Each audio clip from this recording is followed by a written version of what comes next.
everyone, welcome back to another episode of I Can Do This All Day. I'm Dan, the part-time Avenger, and that's Mark, the resident Jedi. Hello there. Today we're going to dig into something that may have the catchiest music of any movie ever. Re-released and played with and redone and rebooted and revamped and run over and over and over again. That is the Beverly Hills Cop 4, Beverly Hills Cop Axel F. Axel F. So for any of those music nerds, that is the actual name of the theme song of the Beverly Hills Cop series. And kind of interesting to name that as the fourth iteration. Like, why didn't they just go with 4? I think I'll go right off the bat. Like, are you surprised as to they just didn't call it Beverly Hills Cop 4? I mean, if it wasn't for Axel F, would there be a Beverly Hills Cop 4? Do we need Axel F, or is 4 sufficient? I mean, if you're going to do fan service, you go all the way, Dan. If they're going to go all the way, you don't just put F, his first initial of his last name. That's it. You just call it Axel Foley. I mean, shit, they did that with other movies. It's the name of the song, man. It's like Ghostbusters. Ray Parker Jr. made this amazing song, and they built a whole world around it. God, but Bustin' does make me feel good, so I guess I can't argue with that. And Axel F should be played at the Detroit airport 100% of the time, the whole time. Can you imagine how happy you would be to land at the Detroit airport and just walk to baggage claim as boo, boo, boo, boo, boo, boo, boo, boo, boo, boo, boo. I would be all smiles from ear to ear if I heard the Peter Griffin. That's what I would be. If there was ever a song associated with a city, it's Axel F. Overall, Beverly Hills Cop, that's what we're doing. Axel F, that's the iteration. Just came out on Netflix, so guess what? Pretty much all of you have Netflix, so go watch it, so that way you can listen to this review. All right, we're gonna pause right here, and then you can come back and watch the rest of this. We're not pausing. Let's just go. Get it? Spoilers. Get it? Got it? Good. Okay, cool. But when it came to this movie, so when did you hear about it, and what were your thoughts? I want to hear what the resident Jedi hype train was thinking when Eddie Murphy movie, Beverly Hills Cop. That any 80s, early 90s thing that they're redoing, I'm in. Let's go. Coming to America, bring it on. And then to be able, I personally loved the Beverly Hills Cop movies. I even celebrate 3. Come on, it's awesome. It's the Beverly Hills Cop at Disney World. Or Disneyland, essentially. But what was the theme park? Wonderworld. Right? Wonderworld? I don't know. It's been so long since I've seen that movie. It doesn't matter. It does so good. It's so good. Just by saying that, I did not rewatch any of these movies before watching Axel F. And I don't know when the next time I will watch these movies, but I think they actually are on Netflix. Yeah, I think they strategically put them there so that we could watch them all. I think it was part of how they paid Eddie Murphy. Like, oh, we'll pick these up so you get royalties on them too. Haha, there's this new contract that we signed that now we have to pay you a ton. Oh, so excited. I was worried that they wouldn't get everybody more than, not that Judge Reinhold is doing anything important, right? Or that John Ashton is held up. But I mean, I was just surprised he's still alive, man. Yeah, that.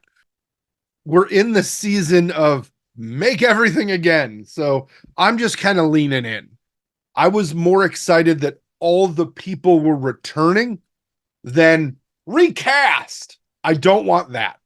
Eddie Murphy is Axel Foley. I don't know that there's somebody now that I would want to see do it, right? Like with my luck, it'd be Kevin Hart. And then I just, no. The ride-along movies were great. So I will say that I enjoyed that. Them. That was different. It wasn't the character that Eddie Murphy's still alive. But I was happy to see that Eddie Murphy was coming back. And even though, once again, I'm not a huge fan of the Beverly Hills Cop movies, and I don't mean that as I don't like them. It's just that there's some people that really love those movies. I was on Facebook the other day, and I saw a status from somebody just posting like, oh, finally watching Axel F. I've waited 30 years for this. I was like, really? Really? You were waiting you were thinking that there was going to be another Axel Foley movie? Like, I don't know. I'm not that extreme. Am I happy to see it? Yes. I was actually expecting an Eddie Murphy stand-up special on Netflix way before a Beverly Hills Cop movie, but I'll watch that when it comes out too. Yes, please. Yes, please. He did sign up for that, and that was like a big discussion in the stand-up circle for the longest time. And I believe he was even going out to comedy clubs and kind of working on some sets and stuff. But nothing has happened. So maybe that's just all turned to movies. And maybe Eddie was just like, you know what? I hit it out of the park with my previous stand-up specials. Just gonna leave it alone. Can we do something with movies? So let's talk about the plot of this movie and a lot There's of a plot. different types of callbacks to the previous movies. So it is cyclical for this, and I won't say it's vicious, but at the same time, there's a lot of callbacks, a lot of repeats, a lot of redos, a lot of retreads of the jokes. But what were your thoughts on the plot overall? So, dad connects with his long lost daughter, tries to make that reconnection, but it's because of a police case that he's really going out there. And then all of a sudden, they bond and get a better understanding of each other, and everything else is hunky dory at the end. Thoughts? So if this was not a sequel, I'd be fine with that. But the plot of this movie bothers me because the entire character for the last three movies was all based on somebody who always showed up for his friends, that put his job in Detroit on the line to show up for his friends in Beverly Hills and help and support them and solve those problems. But then he abandons his kid. That's the part for me that gave me a sour taste off the bat. I'm just like, why would you take this loyal character and make them the opposite of what they're, when they have all of the connections and opportunity to, if you know what, if you have to get divorced, if you don't get along with your significant other, if that's a thing, that's fine. Marriage doesn't have to be like a cage, right? And you know, if you want to have kids and not get married, that's fine too. Everybody's free to their own thing. But this loyal character, you're telling me they wouldn't move to Beverly Hills where they've got all the connections. They know the chief then, the chief now. They could get a job there easily with their connections, which 30 years later, they can still get everything they need to solve a high profile case from their connections, right? But he wouldn't like relocate to co-parent and support his kid. Like that part to me is the rub on the plot. The plot without the context of Axel's character, it's like I don't love that it shits on a character that we all enjoy. You have to I kind don't of think let it. that go. I don't think it shits on the character of Axel. I think it just shits on the mom because he has a throwaway line saying, "Well, that was your mother's fault, or that was your mother's doing," and that's it. And not even a single defense line was said Yeah, by the daughter. the guy that doesn't take no for an answer from anybody obviously took no for an answer there, and that was that. Yeah. Apparently, she was just an irresistible force that just, yep, He couldn't met her at the say. Playboy Mansion. The daughter thing, I was fine with. I'm glad that they made her like a strong, capable character as opposed to, Daddy, Daddy, what's going on? Where's Uncle Billy? Like that, just throw that shit out the window. So Mm. I'm glad that she was on top of her shit. She was, she was. I thought the whole thing where she's a defense attorney was kind of a nice little kickback, where she's just trying to throw the middle finger at her dad of like, you know what, I'm gonna protect these alleged criminals, like, but uh, the Joseph Gordon-Levitt love interest thing. Oh man, people love to throw Joseph Gordon-Levitt in a movie when there's nothing else to do, and it's like we need an actor just to bring in a little bit more grounding. Hmm. Let's get that third rock from the sun guy. Let's see what he's up to. because I feel like they do that in a lot of movies, and that's exactly what he is. And he's not a bad actor. He's a great actor, but I think his part and the way he played his part is just a little off in this movie. Inconsistent accents. I don't know, man. We're from the Chicagoland area. Does anyone talk like Joseph Gordon-Levitt in the Chicagoland area? Because I really, correct me if I'm wrong, he was from Chicago, right? I think so. Yeah, Yeah, I never heard that fucking accent my entire life. yeah, I don't dislike Joseph Gordon-Levitt. You know, some of the casting choices were interesting, right? Because I don't think Joseph Gordon-Levitt plays in any cop drama that's not Brooklyn Nine-Nine, right? Like you do like I know he was in Batman and that, you know, okay, but Which, he by the wasn't. way, let me pause right there for a second. At no point when he shot a gun, he wasn't like, "This feels funny." It wasn't until he shot a person that he's like, "I'm gonna drop my weapon down right here," where it clearly shows I murdered someone, and I'm gonna bail. And I'm gonna go talk to Commissioner Gordon. But I always, whenever I see that part in the movie, Yeah.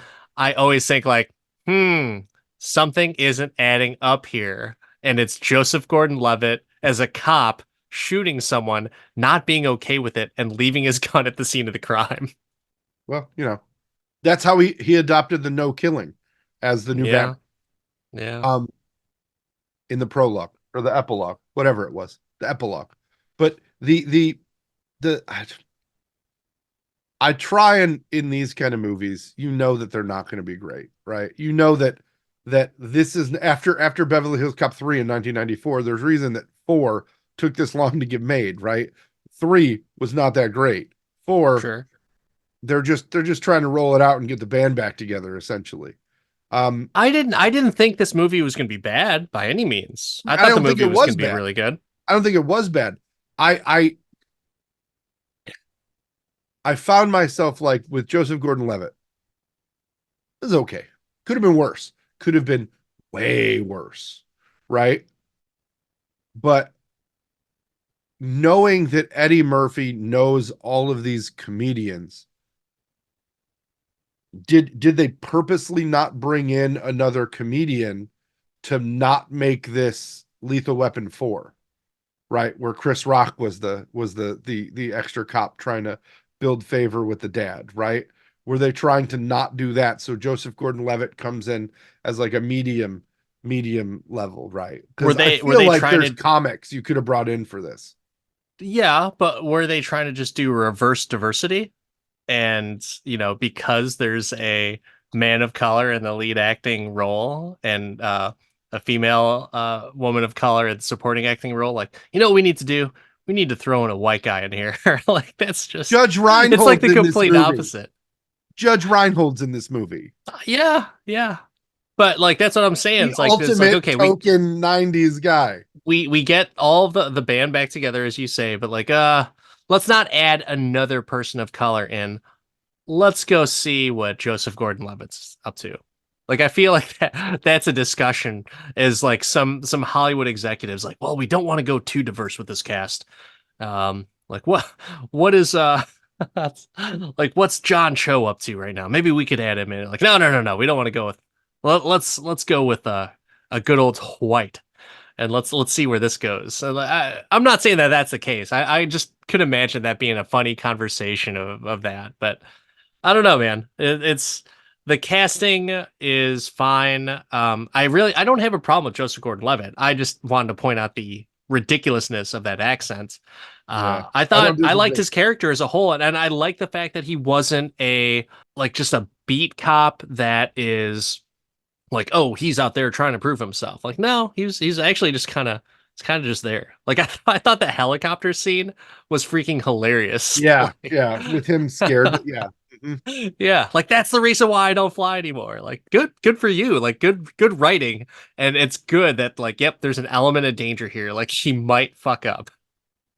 Yeah, and see that's why I'm like it didn't ruin it for me at all. It could have ruined it if they got it. Say they brought in like John Mulaney, right? They went Oh comedian. God, I would have loved that actually. But That would have been but could hilarious. John Mulaney have pulled off the scared acting part, right? That Joseph Gordon-Levitt added depth to the character. Like, would the acting have been good? I'm already imagining it, and I like it. I like But it a lot. I'm just saying, is that what you do? Or, you can't bring in Shane Gillis because that's Wait, just, wait, wait, hold on. Wait a second. Why not get, if you're having a cop from Chicago, why don't you get a guy from Chicago like John Mulaney? So there we go. Problem solved. You came up with a better casting. And Joseph Gordon-Levitt, no disrespect. I like you. I just don't like you as much as John Mulaney in that particular role. I mean, for me, I don't think Joseph Gordon-Levitt was the worst casting choice in No, this. he wasn't. He It wasn't. wasn't. It was definitely Kevin Bacon. Ooh, I was gonna say Kevin Bacon. As much as I love a pork product, I don't think he really fit in this role or this I movie. was, I was just like, I mean, it's cool that Kevin Bacon's in this movie. I don't know why Kevin Bacon is in this movie, but great. He does play a good villain though. He kind of, and I think he's played a dirty cop multiple times, so I guess that's just kind of in his wheelhouse. Listen, But if we're gonna roll back out early 90s cop movies, we need to stick to the script. All right. Your villains, regardless, need to be of some Eastern European descent and they need a smidge of an accent. Christoph Waltz should have been cast as this Kevin Bacon role, and it would have been amazing. he could be the villain in just about anything. I do like him as Bingo. an actor. But I'm okay with Kevin Bacon as a whole, and him continuing to work. You know, it's nice to see familiar faces. But like right when you saw him, oh, he's the dirty Bad cop. guy. Okay. That's it. Yeah. Yahtzee. Yeah, it wasn't even like a trick. Like they Yeah, weren't even no, trying to make no, it seem like that. It's they like, could have put the Leonardo DiCaprio from yeah, from Once Upon a Time in Hollywood right there. Up, like, right away. Yeah, yeah. yeah. Oh, Kevin Bacon, hey, he's played a dirty cop in plenty of movies. He must be the bad guy. But I like that because they're bringing up some of that 80s nostalgia, right? So that's and 90s nostalgia. So is that you it? give that, hey, why not? Is that why Joseph Gordon-Levitt's in it from 90s nostalgia too? Oh, I guess I totally forgot about him being a 90s nostalgia person, but I don't know. Um, I suppose. I suppose it's fine. I'm not shitting on him. It makes it sound like I'm shitting on It him, it but just really does. It really does. I mean, there is Luis Guzman's in it, so he's Why? definitely, That like was 80s and so 90s. dumb. I was like, it just reminded me of his character in Waiting. And I'm just like, Yeah. why? Why? Even but that character was great, You so gonna show him the Batwing? But I will say perfectly there fine with was it. there was one cameo in this that absolutely made my day. Mm, okay. Christopher McDonald. I think they blew it with him. You want to know why? He did not do Shooter. That's why. It should have been a Happy Gilmore tie-in, and it should have been 100% clear that that was Shooter McGavin But because that's they're the making best Happy part of Gilmore it. 2, and they should have connected that They universe. just It did. would have been great. They just did. Because they'll make a reference to how he owns a golf. First the helicopter crash and now you, like, they'll tie it in somehow. Yeah. But that was just like, yeah, you have nothing to do with this movie ever. But good to see you, buddy. They should have said Shooter McGavin, and I would have liked the movie that much more. I don't know. Did his caddy have McGavin on the back? I didn't see anything that resembled McGavin at all. So Well, that, like I said, lost opportunity. I like seeing him because I do like him in just about any role that he pops up in. yeah. But God, be Shooter McGavin for God's sake. Netflix, come on. Like That's you're ah oh man. So plot aside, characters accepted, right? Great to see the old band back together, the ones that are still alive. Paul Even Reiser. even Paul Oh man. Reiser. Even Paul Reiser. that he's the chief now. Yeah, and funny thing is, like, we talk about plots being resolved and things kind of being tied up in a nice little bow or not. That's one of the one of the loops just kind of left undetermined as to what happens. So literally, he just takes the fall for Axel, and that's it. There's no other besides a phone call saying, "Hey, Foley, watch your back," and that's it. There's no other like revisit of what happens with him. I mean, it's actually consistent to all the rest of the Beverly Hills Cops movies, right? Where Paul Reiser's in him for a minute, and we have no idea what happens to him or the Yeah, chief in Detroit afterwards, right? Like, there's not true. like a revisit or an anything. Like, Paul Reiser has hijinks, and he somehow gets out of him as the boss. So either way, I'm sure he's got a fat police pension if he's out of the job. He just gets to retire now. Bronson Pinchot, Balky, fantastic Oh, seeing him again. Serg. I love the fact that he just plays the same character consistently, even though it's been years. That's it. Picks it up, no hesitation, doesn't miss a beat. Awesome. I mean, if you're Bronson Pinchot, like, how many more swipes do you get at that money? And you're just at it. Like, what? Yep. Yep. I'm here. Let's go.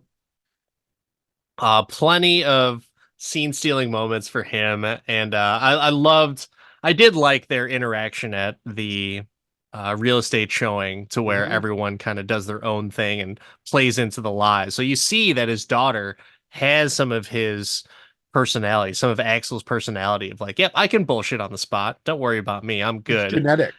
Yeah, exactly. And then you got Serge and his just like ridiculous just observations, comments, and everything. And then you got Joseph Gordon-Levitt's character who's joining in on the fun. So really, you did kind of get a Chris Rock, just a complete opposite type of Chris Yeah. Rock. Not funny, not black, and there you go. So you Again, asked like, for it, and you got the if you opposite. added John Mulaney to that, it might be too funny, Dan. It might be too much. It might have been the best movie on Netflix to come out this summer. I don't know.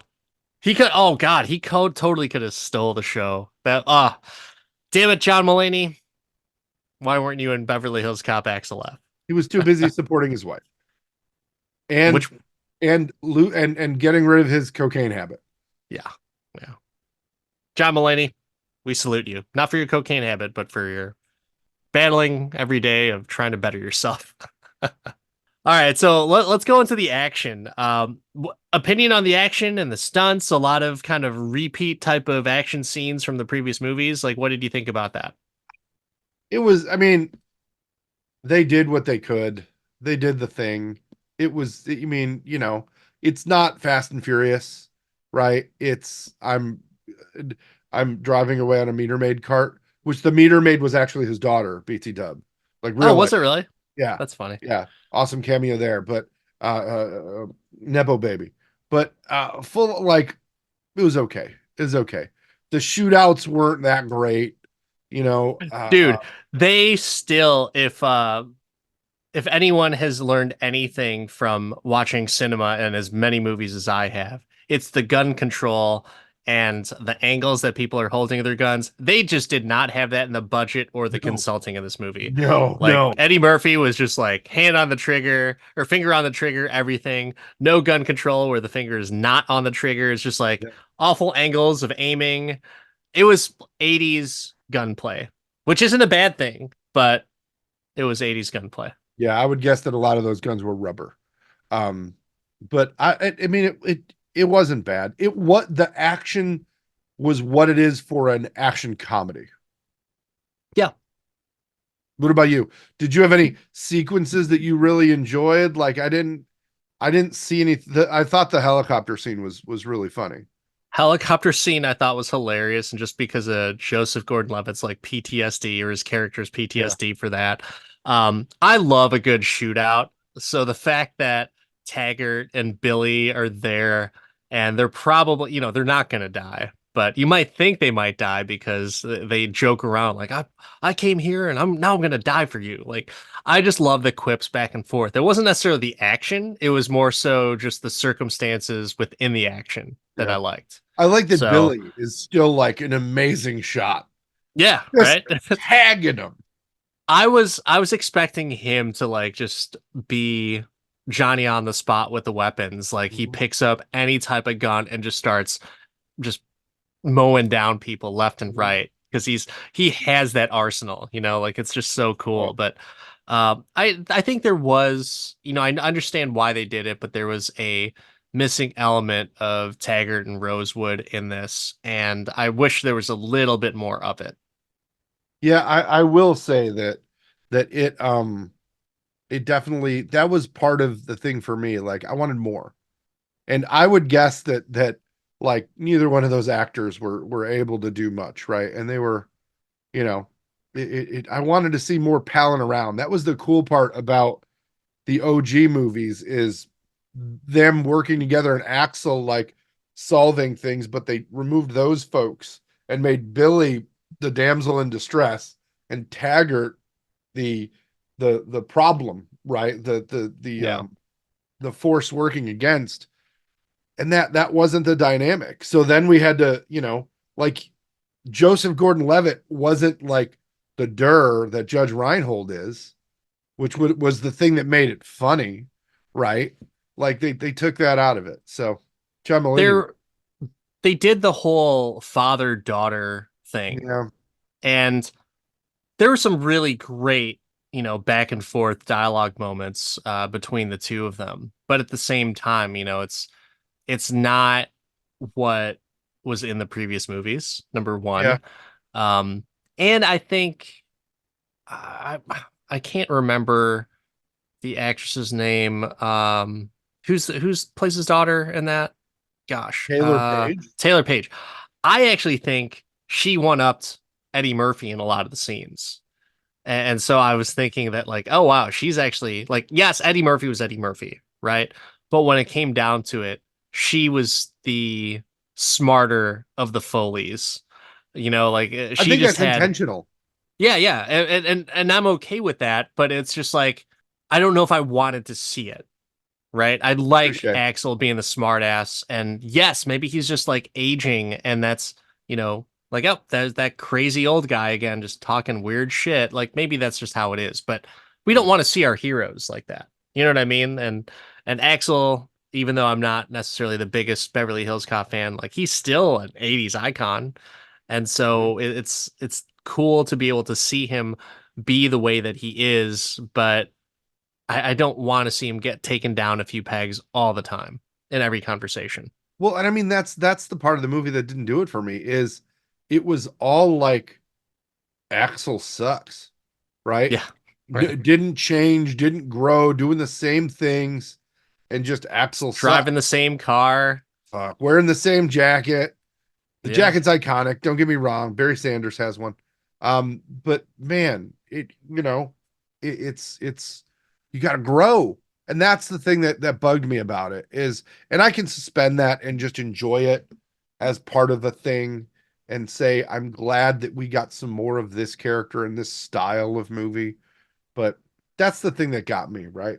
One thing they did do is a bunch of music, almost like they just replayed the OG soundtrack. They totally Top Gun Maverick the fuck out of this movie. Oh my God. More so than Top Gun Maverick. Dude, I don't know how you could do it more than Top Gun Maverick, but they did it. They did Yeah, they added that love and feeling back in is what they did. they did. They really, really did. And I enjoyed the callbacks to it. Um, I can understand why someone might not and just be like, why don't you just do something new? But this isn't something new. This is the same old shenanigans with another character and or another couple of characters, but it's the same Axel Foley shenanigans. So maybe that's just what you do. Maybe that's how it should be. Maybe that's why they did it. I'm okay with it. I'm fine with it. I can understand why some people might be pissed, but ah, screw that. I'm good. Mm. What about I you? mean, you were good doing the neutron dance or whatever it is. I am I'm fine because this is a comedy movie. that you can do some of those callbacks for all the for everything, even just like the drive into Beverly Hills. Same exact type of thing, just like, a new perspective, a more current perspective of stuff. But Axel is still saying some weird, or he's still seeing some weird shit on the streets of Beverly Hills. So Yeah. the music, the callbacks, the scene recreations, and everything, like, yeah, I'm good. I'm good with it. No problems. That's one of the big things about this movie that I think a lot of people are frustrated with, right? Nostalgia versus innovation. Is it good to just do it shot for shot, or is that kind of the problem that we're getting at with movies now, where we're going back to stuff that's 30 years old and not being new and not trying something else? Like there's a there's the argument that the money spent on this for something that's a retread, like, is that wasted for somebody who could make something new? Doors are open for a reason, and I'm okay with some grandfathering in of movies and opportunities. I really am okay with it because if it did well before, give it another shot if need be. That's fine. And because maybe we're just getting old, maybe that's just how it is. Like, they don't make them like they used to. Yeah. They make them in the vein of what it used to be and try to do something different. And sometimes people just get pissed off at that. So this one, I was okay with them doing the same thing over and over again because number one, the previous movies weren't like, they weren't taking themselves seriously. Number one. Number two, I mean, it's been so long that I'm sure even some of the biggest fans probably don't remember a lot of the previous movies, but they'll remember the music. They'll remember some of the scenes that are kind of recreated in this movie, and it's good enough for them. And so I'm fine with it. I'm all right. But what about you? What did you think? I'm just, I if they would have followed the nostalgia the full way, the part of the thing that frustrated me, and I kind of talked about it already, is that they did the retread, but they jammed in the new characters in the middle of it, and that's it. Like, I needed more Billy and Taggart, and I needed them like right there with Axel. Like, it's like they showed up for one day of filming, and that was it. Like, oh, we can afford Yeah. Judge Reinhold for 2 days. That's not that much. Like, you could have done more. If you're gonna use the same music and the same everything, like, you gotta give me some more Billy and Taggart in there with him together. They put them all in the same car at the end of the movie after he's been shot doing the stakeout thing. Like, I needed a stakeout that was really a stakeout. Yeah. Yeah. You know I what I needed mean? some banana peels in the That's tailpipe. it. That's it. I thought that they were going that way. I really did. You I thought that thought Axel was gonna do him to him? Axel was going to do it again. And it's like, hey, you guys are staking me out, right? Like, well, just so you guys know, I'm going to the strip club. And it's like they have to go follow him. And then, they realize that there's bananas in their tailpipe. So I Yeah. don't know. I thought that would have been a nice little touch. And then they have to get an Uber to the strip club. Who knows? Like that'd just Oh, be, something they wouldn't be more. the first. They wouldn't be the first person to do that. Mm. But speaking of not having the two, the dynamic duo to play off of, you mentioned Eddie Murphy like not rising to the challenge here. Do you think that the way they put his character out there, that he just didn't have enough to work with? No, I don't think that it was him not rising to the occasion. I was just thinking that his daughter, Taylor Page, or played by Taylor Page, she just kind of was quick to shoot him down, as a lot of kids do to their parents, right? I think that's no secret. The kids are always trying to prove themselves worthy or smarter than or smart enough for the parents. But I just didn't want that in my Beverly Hills Cop. Like I didn't need it because you know what?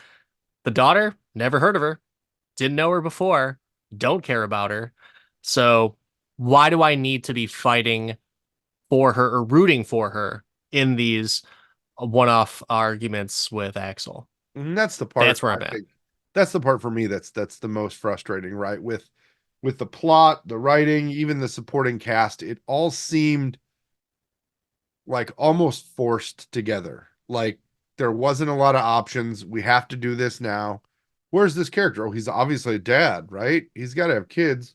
Maybe he just doesn't talk to his kids, but his kids got to be successful, right? Kid's not the criminal. So, can't do that. And it just seemed it seemed who's the mom? We're never going to talk about her. We're just going to Yeah, who badmouth her. cares? Yeah, Yeah. exactly. Like there needed to be, I think, more, right? There wasn't enough to keep it together. It was a little crumbly. The member berries were great.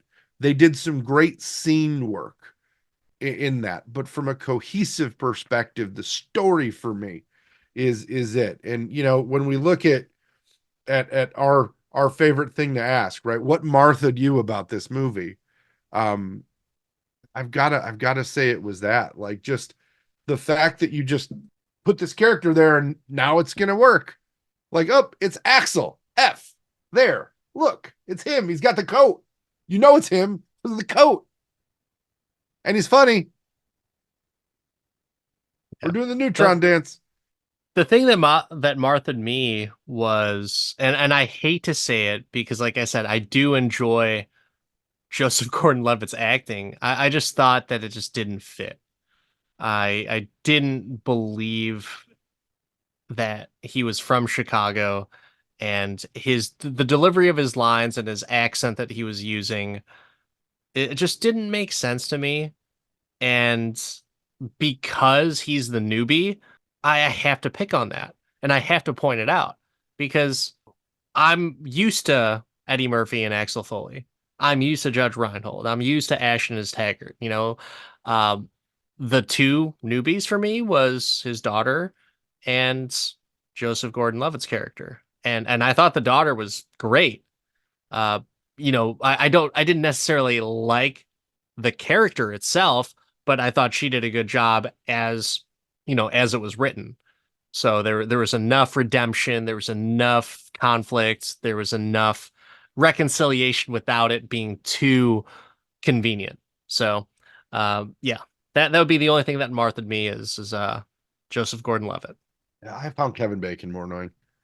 The Yeah, the I fact mean that he, he's supposed to be though. yeah, but like so like believable, unbelievable to a fault, right? With the suits and the shoes and the whole thing. Like it's, I don't know.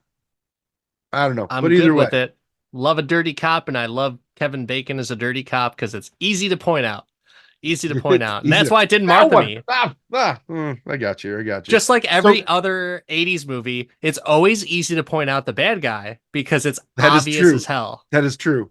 That is true. Like Christoph Waltz would have been better. No. So let me ask you this then. In the Beverly Hills Cop zeitgeist, you know you haven't watched him in a minute. Does this fit somewhere for you? Is this a rise above? Is this like, does it deserve to be in the same VHS 3-pack, 4-pack now? Like where you at? I enjoyed it. I liked it. I would probably say if I did watch one recently. And so I remember watching one, and I think that I still hold that in highest regard to everything. So I would say, like, if I were to rank them, one, two, can't call it four, but Axel F, and then three. That's how I'd Yeah. rank them across the board. Yeah, What no, about you? I like two better than one. Two is my favorite. So It's I'd been be a while for me, so I yeah, probably would like two better, but I'd be like two, one, three, four. This one's because of the way oh, that they shit on the character for me. okay, Like the whole making him a bad dad thing, that bugs me. That bugs fair me. enough. Right. So that's why.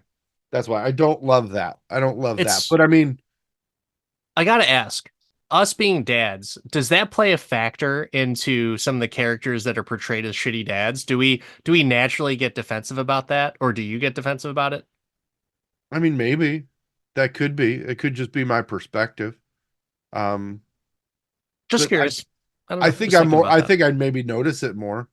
But it's just like the fact that that's just out there and they're just like, meh, they'll deal with it. Yeah, yeah. I don't know. Talk But to that's a talk to good your call out. daughter. Yeah. It's like, okay, yeah, he's shitty dad. Well, he's not shitty. he was fine in the other movies. Like, why do you have to make him shitty? Like, getting so angry that, like, yeah, can't treat movie dads like this. This is Rubber, unfair. rubber, rubber, rubber, rubber. Um, so let me ask you this then. We know where it fits in from the Beverly Hills Cop movies.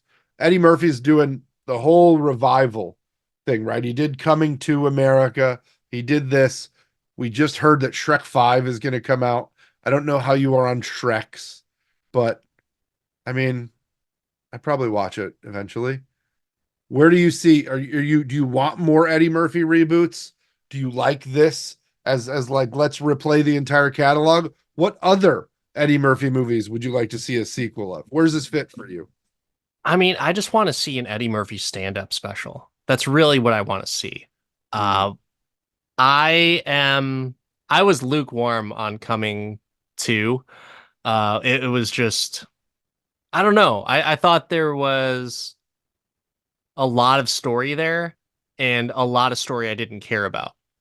So I thought there were parts of it that were funny, and it's always great to see Eddie Murphy kind of bring his versatility and his acting performance, but it was just like, didn't care about it. Haven't revisited it since the first time I watched it. And I was really excited to watch it because Coming to America, still one of my top favorite comedies to this day. But yeah, Shrek don't care about because you know me, I was never really much into animation, anything. And I actually have not seen any of the Shrek movies besides like clips. I've seen more in I Am Legend than I have actually on TV or movie screens. okay. So Okay. I've got to say that Coming to America, I was happy to see it, just like this one. Like, was it great? No. But was it there? Yes. If I had to pick one Eddie Murphy property to be redone, rebooted, give me a sequel, I need another Trading Places. that would be cool. I need Dan Aykroyd, Eddie Murphy, and Jamie Lee Curtis to come together and do it again. That, That's yes, a good call. please, please, that of all of them. Like, and there you could do Bowfinger and get Steve Martin back. Like, there's so many, but give me give me Trading Places. One of my favorite sleeper Christmas movies. I mean, I guess because you just said that, that made me think like maybe they should do the last 48 hours. Think that would be kind of sweet. I That don't would know if be, Nick Nolte has that much time left. hey, that's part of the write it in, man. Write it in as to how that is. But Nick Nolte, I do enjoy his acting performances, so I'm good with that. And obviously now he's a little bit older, as is Eddie Murphy, but at the same time, like I think that could be a cool kind of dynamic right there, a little bit more serious. And yeah, the Yeah, no. last 48 hours. You're welcome, Netflix, because I'm sure you're going to come out with that now that I said it. Are they? Are they though? Hey, Netflix needs to keep cranking out content, so That probably. they do. That not the Golden Child too. I kind of like the Golden Child, but uh, not as much as 48 hours and another 48 hours. Mm, yeah, no. Yeah, I'm all about the Trading Places remake, It's a man. good call. Like, let's Good go. call. Let's go. So speaking of Let's Go, I think I need to ask you a question. When it comes to Eddie Murphy and Beverly Hills Cop Axel F, can you do this all day? This is hard. It's hard because if I'm gonna go back and watch a Beverly Hills Cop movie, it's gonna be two or one. Am I happy it's here? Yes. Did I watch it excited? Yes. I'm gonna have to watch three other movies before I turn this back on again. Mm, So, in the vein of that definition, I have to say I can't do this all day, but I'm happy it's here. fair enough. Good answer. But what about you? Knowing that you really enjoy Joseph Gordon-Levitt in this and celebrate his entire involvement in the film, can you do this all day? I really did enjoy this. I found myself chuckling on an airplane as this was playing. And I guess the big thing for me is that nostalgia is great and it's they rocked it 100%. But yeah, I think you can probably say that it might be too much for other audience members out there that might be like, I want something new. I'm okay with just playing the same hits for Beverly Hills Cop just because that's just how I justify it. It's fine. I'm good with it. There's no problems. But I will say that from a plot perspective, I think it was the normal trope of like dad must bond with his estranged daughter and blah blah blah. Hilarity ensues. So that was kind of a negative against it. Shoehorning some other characters in, also a negative. Joseph Gordon-Levitt, as much as I think he's talented as an individual and an actor, I I liked him in this. I liked him. It's just I wish they wouldn't have made. I'm just picking up the Chicago thing too much, and because that kind of hits close to home with me, I'm just like, no, don't buy it. Sorry. So that's a sore spot for me. But I don't think I'll ever pick this one back up again unless they're making a sequel. So that's where like the rewatchability goes away. Like I'm glad I watched it, but because for me to say that I have zero interest to watch this again, that's pretty indicative and justifiable of no, I cannot do this all day. I enjoyed it, but cannot do this all day. Sorry, Eddie Murphy. You know what's Sad, not but sad though? That just finished up another great episode. It was fun. And hey, if you have Netflix, go watch the movie. It's free. And then come back and listen to the review again. It's good I stuff. mean, watch the movie. It's good. It's just not, we're not watching it over and over again. Yeah. That's okay though. That's okay. All right. There are movies that I've said I can do this all day that I've said that I probably won't watch this for like another 5 years. Just because that's how I want to digest that content and I want some time to forget about it. I don't want time to forget about this movie. I just don't want to take up time to watch the movie again when I know there's other movies that I enjoyed so much more that I could watch instead. Well said. Well said. But that's it. That wraps up another episode of I Can Do This All Day. I'm Dan the Part-Time Avenger. That's Mark the Resident Jedi. Don't forget to like and subscribe. I Can Do This All Day podcast on the socials. Hit us up. Let us know what you cannot do all day but still enjoyed. Maybe we'll watch it.